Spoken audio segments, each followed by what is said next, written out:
Welcome to D6. This is professor Vinod Kumar. మాదిగలకి తీరని అన్యాయం కాంగ్రెస్ పార్టీలో జరిగిందనేది మనకు కనపడుతుంది. ప్రధానంగా రాజకీయ రంగం, ముఖ్యంగా 2 ఎంపీలు రాలేదు మాదిగలకు, అలాగే 4 ఎమ్మెల్యేలు కోల్పోయారు మాదిగలు.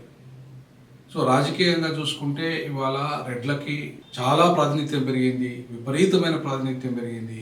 ముఖ్యమంత్రి పదవితో పాటు 4 మంత్రి పదవులు, ఇప్పుడు మళ్ళీ కోదండరామరెడ్డి వస్తే 5 మంత్రి పదవులు అయితే. అలాగే ఇవాళ రాజ్యసభ సభ్యుడిగా జస్టిస్ సుదర్శన్ రెడ్డి వచ్చిండు ఇవాళ అభ్యర్థిగా. అట్లా రెడ్డికి ఇచ్చుకున్నాడు ఆయన, అంటే ఆ రకంగా రెడ్డికి ప్రాధాన్యత ఇచ్చుకున్నాడు. కార్పొరేషన్లో 73 కార్పొరేషన్లలో 50 కార్పొరేషన్లు మా ఒక రెడ్డికి సామాజిక వర్గానికి దగ్గర ఇచ్చుకున్నాడు. అలాగే నామినేటెడ్ పోస్టులలో కీలకమైన పోస్టులంతా కూడా రెడ్డి సామాజిక వర్గానికి అడ్వకేట్ జనరల్తో పోల్చుకుంటే అన్ని అడిషనల్ అడ్వకేట్ జనరల్, ఈవెన్ మొన్న లా సెక్రటరీ దాకా రెడ్డికి ఇచ్చు. అంటే ఇట్లా మొత్తంగా రేవంత్ రెడ్డి తన యొక్క రెడ్డి ఆధిపత్యాన్ని క్లియర్గా కనిపించుకున్నాడు, చూపించుకున్నాడు. మరి మాదిగలకు మరి రాజకీయ ఆధిపత్యం ఏది, రాజకీయ ప్రాతినిధ్యం ఏది? ఇలా రాజ్యసభ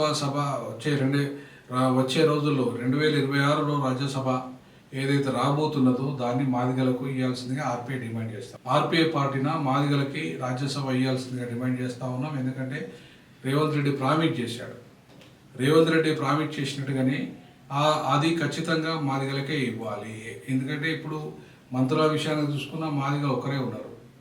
ఆయన మోచి ఒక ఉపకులానికి, మాదిగ ఉపకులానికి ఒక మంత్రివర్గం స్థానం ఉంది, బట్ మాదిగ ఒక్కడే ఉన్నాడు కాబట్టి.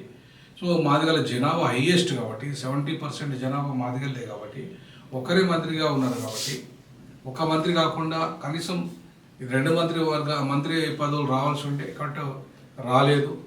రాకపోవడానికి కారణాలు ఏమైనప్పటికీ కూడా మాదిగ ఉపకులమైన మోచికి ఒకటి ఉండడం మంచిదే. మాదిగ ఒకటే ఉంది కాబట్టి సో దాన్ని కంపెన్సేట్ చేస్తూ గతంలో కూడా చెప్పడం జరిగింది. ఎట్టి పరిస్థితుల్లో మేము మాదిగలకు ఎంపీలు 2 ఇవ్వలేకపోయినా కాబట్టి రాజ్యసభ ఇస్తాము మాదిగలకు అని చెప్పారు.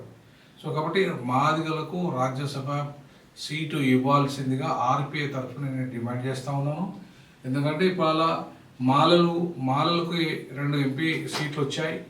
అలాగే వాళ్ళకు ఎమ్మెల్యేలో కూడా తగిన ప్రాతినిధ్యం వచ్చింది. అట్లాగే స్పీకర్ ఒక మాల, మంత్రివర్గంలో ఒక మాల, తర్వాత ఉప ముఖ్యమంత్రి ఒక మాల ఉపకులం. సో కాబట్టి ఆ రకంగా చూసుకుంటే మాలలకు వాళ్ళ జనాభా 30% 40% ఉన్నప్పటికీ వాళ్ళకు సఫిషియెంట్ రాజకీయ ప్రాతినిధ్యం ఉంది. 2 ఎంపీలు అయినరు, 4 ఎమ్మెల్యేల విషయంలో మాదిగలకు రావాల్సిన 4 సీట్లు అదనంగా మాలలకే కాంగ్రెస్ పార్టీ లబ్ధి చేకూర్చింది. సో కాబట్టి ఈ రకంగా చూసుకుంటే మాలలకి అత్యధిక బెనిఫిట్ కాంగ్రెస్ పార్టీ ద్వారా వచ్చింది. కాబట్టి సరే వర్గీకరణ విషయంలో వాళ్ళకి రోస్టర్ పాయింట్లో అన్యాయం జరిగిన వాస్తవం, దాన్ని నేను కూడా వ్యతిరేకిస్తా. దాన్ని వాళ్ళకి రోస్టర్ పాయింట్లో న్యాయం జరగాలి మాలలకు అనే విషయంలో నేను మాలల పక్షాన్ని నిలబడతా గ్యారంటీగా. అలాగే ఉపకులాలకు కూడా రోస్టర్ పాయింట్లో మాదిగల తర్వాత పెట్టారు కాబట్టి కాబట్టి ఆ విషయంలో కూడా ఉపకులాలకు ఇవ్వాలని దానికి కట్టుబడదాం.